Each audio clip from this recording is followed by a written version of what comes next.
അത് നീ നിന്റെ അമ്മനെയും പെങ്ങളെയും വിട്ടതുകൊണ്ടാ നിനക്ക് അങ്ങനെ തോന്നുന്നത്. അപർണ ഒന്ന് കുട്ടനെ ടൈം കൊണ്ട് കൊടുക്കണേ കേട്ടോ. കുട്ടൻ സയ്യിദിനെ ടൈം കൊണ്ട് കൊടുക്കും. മോനെ അട്ടപ്പെട്ട നിന്റെ അമ്മനെയും പെങ്ങളെയും നീ അങ്ങനെ വിട്ടതുകൊണ്ടാണ് നിനക്ക് എല്ലാ സ്ക്രീൻഷോട്ട് എടുത്ത് വെക്കാം. നിനക്കുള്ള പണി ഇപ്പൊ വരും കേട്ടോ. അവന്റെ ഇതിൽ ഒന്ന് കേറി നോക്കട്ടെ. ഓക്കെ. മാപ്പിള്ളി ലഷാല എന്താ ഉറങ്ങിപ്പോടാ. ഡിലീറ്റ് ചെയ്ത് ഇങ്ങോട്ട് ഓടുക. ഞാനത് സ്ക്രീൻഷോട്ട് എടുത്ത് വെച്ചാൽ അവൻ എന്തെടുത്ത് ഓടിയാലും ഓട്. എത്രത്തോളം ഓടുന്നു ജീവിക്കുന്നേ. ഞാനത് പിന്നെ വായിച്ചില്ല, വായിച്ചില്ല. കുട്ടൻ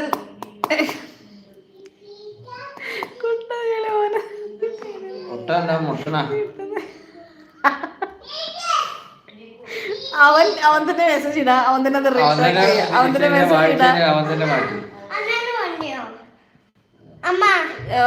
അടി മേടിക്കും. സത്യാണ്. ഇല്ല പറഞ്ഞില്ല, അങ്ങനെ പറഞ്ഞില്ല. ഇല്ല പറഞ്ഞില്ല. പോകും. കേസ് കൊടുക്കൂ ചേച്ചി. ഞാൻ സ്ക്രീൻഷോട്ട് എടുത്ത് വെച്ചേക്കണം അവൻ്റെ കേട്ടോ. അപ്പോ അവൻ